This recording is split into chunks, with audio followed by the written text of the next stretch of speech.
Dans cet évangile de la femme adultère, nous assistons à une scène tout à fait unique dans l'évangile, dans laquelle le Christ écrit. Si vous réfléchissez, le Christ n'a jamais rien écrit. La seule chose qu'il a écrite, c'est, selon ce que nous venons d'entendre, sans doute la liste des péchés ou quelques phrases de l'Ancien Testament qu'il a écrit avec son doigt dans la poussière du sol. D'abord, cela nous enseigne que le Christ ne nous a pas donné un livre. La Bible n'est pas ce que Dieu nous a donné. Dieu nous a donné lui-même. Il nous a donné son propre Fils. Il s'est fait homme. Et la Sainte Écriture nous rapporte ce que le Christ est venu accomplir parmi les hommes. Ce que le Christ a écrit avec son doigt dans la poussière, finalement, a été balayé par le vent, et seuls ceux qui étaient sur place ont peut-être déchiffré ce qu'il avait écrit. Le Christ n'est donc pas une parole figée. Le Christ est une parole vivante. Il est une personne. Il est Dieu qui se fait homme pour venir parmi nous, pour habiter parmi nous et pour nous enseigner, nous révéler son Père au moyen de sa vie, de ses paroles, de ses œuvres. Ce que je veux dire par là, c'est que finalement notre religion n'est pas une religion figée. Ce n'est pas un code, ce n'est pas un code moral, ce n'est pas une liste de choses à faire ou à ne pas faire. La justice que Dieu vient nous enseigner, elle se trouve dans la personne du Christ. L'homme juste, au fond, n'est pas celui qui suit la loi, qui respecte la loi ou qui évite le mal. L'homme juste, c'est celui qui développe dans son cœur la vertu de justice. Celui qui, dans toutes ses actions, même lorsque personne ne le voit, ne fait que le bien. Les deux vieillards qui ont accusé faussement Suzanne, eh bien, pensaient que parce qu'ils n'avaient pas été vus, alors leur réputation d'homme juste était suffisante. Mais Dieu voit le fond des cœurs. Dieu voit nos intentions. Dieu voit le bien que nous voulons faire, le mal que nous évitons par la force de nos actes. Voilà ce qu'est la véritable justice. Ce n'est pas d'être considéré comme juste, ce n'est pas d'avoir une bonne réputation. La véritable justice, c'est d'avoir un cœur pur, d'être face à Dieu, dans la lumière de Dieu, et de pouvoir lui dire « Seigneur, pardonnez mes fautes, mais transformez mon cœur, donnez à mon âme cette vertu de justice qui fait les saints, qui fait ceux qui résistent au mal, quelles que soient les difficultés à passer. » Ce que nous enseigne l'Église à travers ces textes liturgiques, c'est finalement que pour être juste, il ne s'agit pas ni d'être simplement vu comme tel par les hommes, ni d'être sans péché.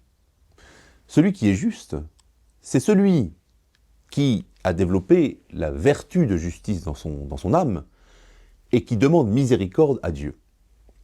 Nul n'est sans péché. Seul Jésus-Christ est le juste par excellence. Celui qui est juste n'est pas celui qui n'a pas commis de péché, mais celui qui est capable de lever les yeux vers le Christ et lui dire « Seigneur, pardonnez-moi ». Voilà ce qui va faire la justice dans notre âme, dans nos vies de chrétiens aujourd'hui, pendant ce temps du carême.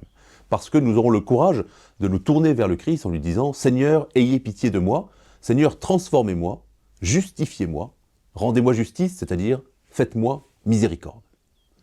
Et alors, nous entendrons, comme cette femme adultère qui a eu le courage de demander la miséricorde de Dieu, eh bien nous entendrons le Christ nous dire « Va et ne pêche plus ». Voilà quelle est la véritable miséricorde. La véritable miséricorde n'est pas l'indifférence face au mal, n'est pas le fait de laisser le mal avoir lieu, mais c'est de se convertir et de laisser le Christ nous transformer et nous rendre meilleurs. Alors que ce temps du carême soit véritablement un temps de conversion, que désormais, ayant bénéficié de la miséricorde de Dieu, nous devenions meilleurs en évitant le péché, en évitant le mal et en faisant le bien.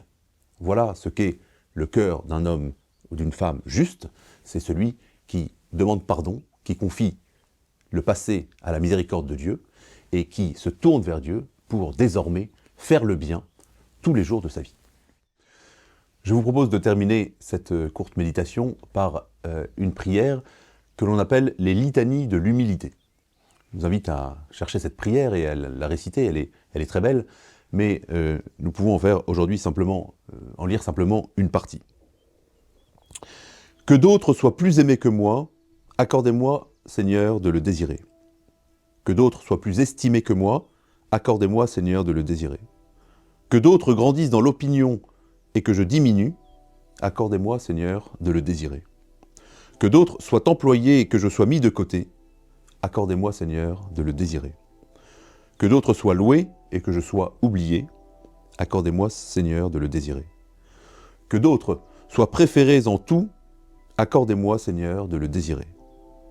Que d'autres puissent être plus saints que moi, pourvu que je devienne saint autant que je le peux, accordez-moi, Seigneur, de le désirer. Comme résolution pour aujourd'hui, décidons par exemple de dire du bien ou de faire un geste de charité envers quelqu'un dont on dit souvent du mal. Que ce soit votre belle-mère, que ce soit votre voisin, que ce soit votre concurrent, eh bien, profitons de cette journée de carême pour lui dire du bien ou, au minimum, prier pour lui.